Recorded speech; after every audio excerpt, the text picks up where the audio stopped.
After the Feast by Jethro Jessup.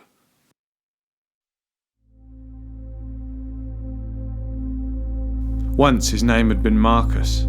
He had worked in an office in the town centre. He had gone cycling at weekends and been in love with a girl called Bethany. Now all that remained was a stumbling, emaciated body.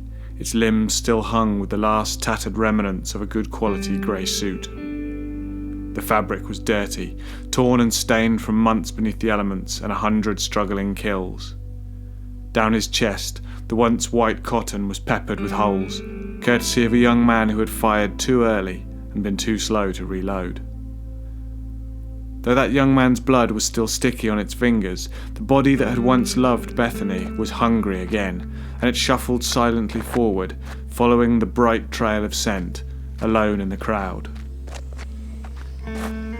It was aware of the others, packed close all around it, but it was a distant, vague awareness. Its blunted senses registered very little anymore. Light and dark, hot and cold, these things no longer mattered and went unnoticed. Any emotional weight they may once have carried burned away, first by the process of reanimation, and later by the slow, creeping onset of decomposition. The horde stumbled slowly forwards. Its members bumped and jostled as they moved, but their interaction ended there. They didn't fight for space or food. They had no need for sex or shelter. When one of their number succumbed to decomposition, or, less and less often these days, a bullet in the head, the others simply walked over the fallen body uncaring. As humans, we always formed groups. It's one of our deepest instincts, so it's understandable that when we faced the advancing horde, we would see them as a pack, an army of the cold dead invading the warm shores of the living. At that time, we still thought of them as human, and imagined that they took some basic comfort from their proximity to others of their kind. We soon learned, though, that they moved as one simply because they were all drawn along the same path, towards us. The only sensation left to them is hunger, and so they come together like moths to a flickering bulb. The relentless walls of shambling bodies that had proved so unstoppable to the human defenders were entirely accidental, a pure coincidence of numbers that had swung the war in favour of the almost unkillable undead. The girl ran. She didn't know how far she had come or where she was going. She ran simply because she could, because it reminded her that she was still alive. She ran because terror snapped at her heels like a wolf, threatening to consume her if she should dare to give in to her burning lungs and slow to catch her breath. Once she had been called Holly.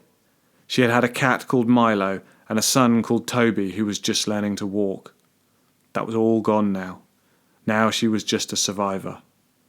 The last survivor. She had known she was the last as soon as Pam died.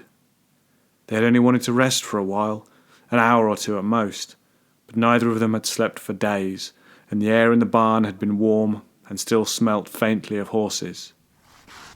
She had awakened to the sound of shuffling feet on the dusty floor and was up and moving immediately, an ability that had saved her life more than once already. Pam was slower, only by a second, but that was long enough for the shambling forms to fall on her where she lay, tearing into her flesh with teeth and fingers as her screams shattered the still air.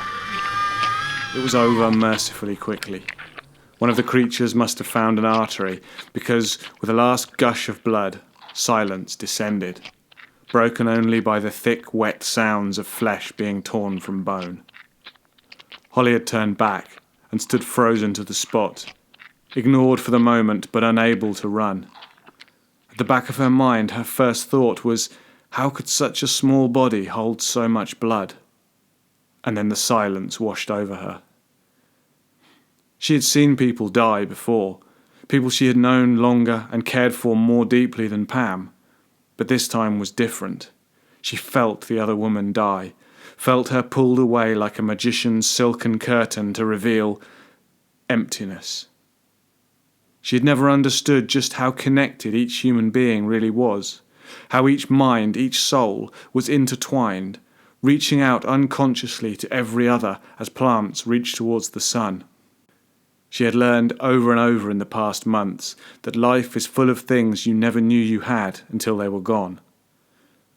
In that final moment, as Pam's heart beat the last of her blood out onto the dry floor, Holly realised that she had never been truly alone.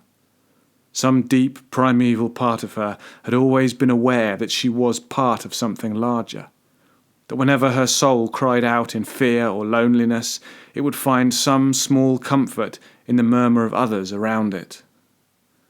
But now there was only silence. It rolled over her and through her like a wave, and she knew in that second, with shuddering certainty, that she was truly the last. That was when she ran, without purpose or direction. She ran not even to escape, but just to feel her heart pounding in her chest and the blood roaring in her ears. She wanted to scream, but there was no one left to hear, so she fled in silence as the horde followed behind and the last of Pam's blood was drunk by the dry earth. If the virus had ever had an official name, it was forgotten now. Its discovery had come late, less than a month before the final collapse of the society that previously placed such high value on labels and classifications.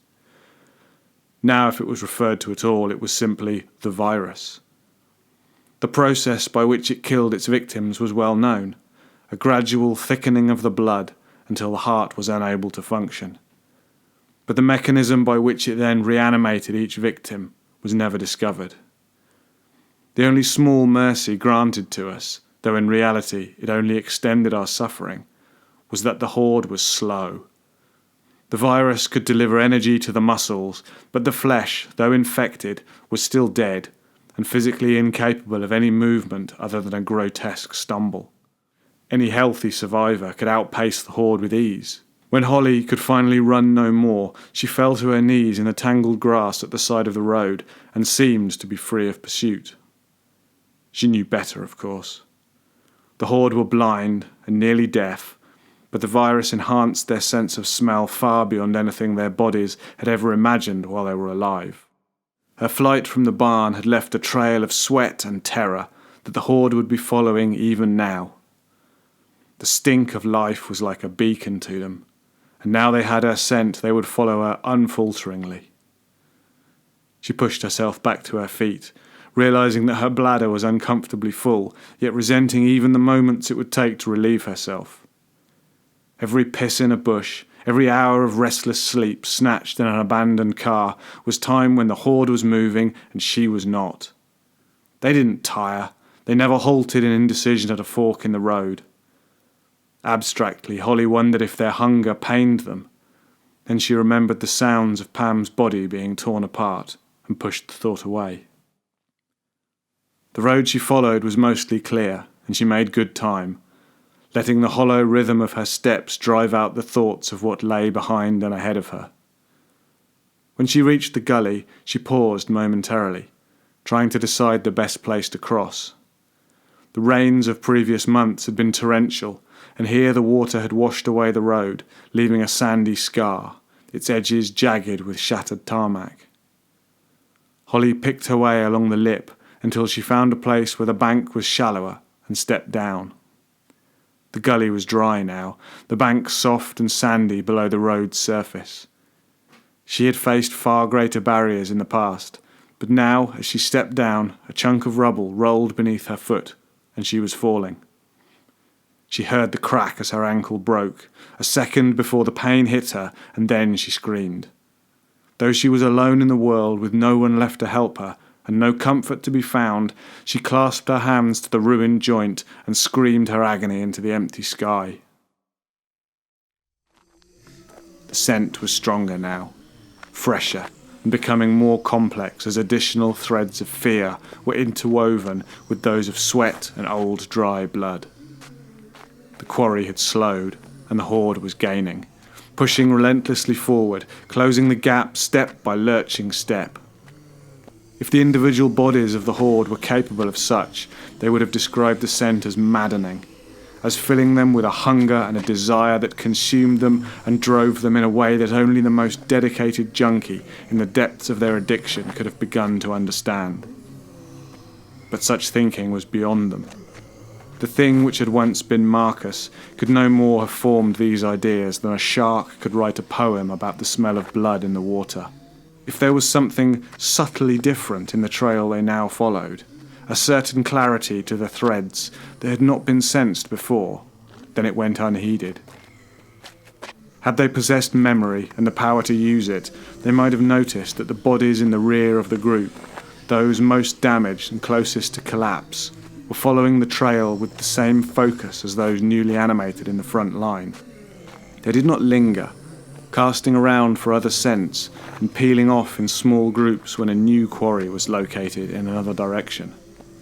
Instead, the horde was growing, its numbers swelling as more and more bodies trickled in from either side, and the scent trail grew stronger. They were silhouetted against the sunset when she first caught sight of them. They were still half a mile behind, but the gap was closing, and Holly could crawl no faster. She had almost given up trying to pull herself out of the gully.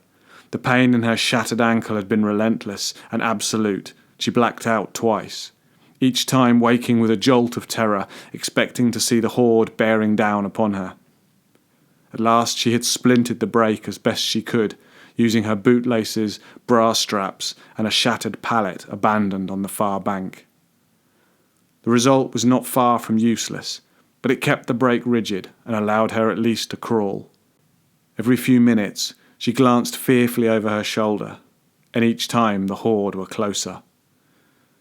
Her hands and knees were ragged and bleeding, but she forced herself onwards, 1 metre at a time, knowing even then that every agonising movement was futile and that she was lost.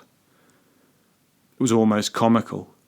She had run far and fast since her little flat with Toby and Milo, had run alongside others who one by one had fallen behind as she ran on, and yet it seemed she must play out this final act with a dreamlike slowness. Why bother, she thought. Why not simply lie down here and let them come? She had no good answer for that, but even as she thought about it, she dragged her injured leg forward another foot, leaving a dark smear of blood on the cracked tarmac. They finally came upon her as the sun slipped out of sight behind the hills. The thing that had once been Marcus found itself at the front of the group, its head filled with the rich, shifting scent of the quarry's sweat and blood. She was sobbing with every breath, pleading and cursing in equal measures, using words that the Marcus thing could neither hear nor understand. The last moments were an agony for all. For Holly there was only desperate terror, as the shuffling of the horde became the only sound in the world, and she dared not look back. For the horde there was only the scent, bright and undeniable. It filled them and tormented them, so close and yet still not quite within reach of their outstretched hands. When she felt the Marcus thing's fingers finally upon her, Holly fell forward and rolled onto her back. Just let them come, let it all be over, but still she fought, kicking out at them with her good leg. When the first teeth bit down on her shoulder, she screamed. The blood flowed down into her shirt, warm and sticky against her skin, and she realised that at last the pain was fading. The sun had sunk completely now, and as she slumped back into the Marcus thing's embrace, darkness stole over the world, and Holly closed her eyes and let it bear her away. As Holly died, a change took place in the horde. It was too subtle for their ruined brains to comprehend, but it happened nonetheless. For the few who managed to get close enough, the girl's flesh brought some relief from the craving that drove them. But her remains were soon cold, and cold meat is of no interest to the horde. One by one they moved away, casting around for a fresh scent trail to follow, but this time there was none to be found. The bright waves of sweat and fear, blood and shit that had always spurred them onwards were gone, the empty wind carrying only the faintest echoes of far-off prey long dead. For days the horde remained still. On the first morning a pack of dogs appeared, drawn by the remains of the last human. They kept their distance at first, but the horde paid them no mind, so one by one they slunk in on their bellies and carried Holly away. Soon the scent of man was gone from the wind entirely. The horde stood unmoving, waiting for a trail to follow, until, after a week, a soft rain began to fall. The thing that had been Marcus could not feel the rain on his dead and blackened skin, but for the first time ever, he smelt it. Free of the maddening scent of prey and the ever-present drive to hunt, he was able to remain still, and as the drops patterned the dusty ground around him, the ruin of his brain filled with the smells of grey soil as it drank, and the plants on the verges as they reached up towards the sky. The Marcus thing knew nothing of plants or soil, and had no memory to recall a time when things had been different. But gradually the rain washed the blood from his skin, just as the scent of the earth washed the hunger from his brain. Slowly he raised his head until it lolled back and his face pointed to the sky. The rain ran across his forehead and into his hair. It filled his hollow eye sockets and trickled down into his open mouth. For the first time since his death, Marcus closed his eyes, spilling rivulets of water down over his cheeks like tears. The hunt was done. The rain still fell, the plants still reached skyward, and the thing that had once been Marcus sank slowly to the ground as the horde finally lay down all around him.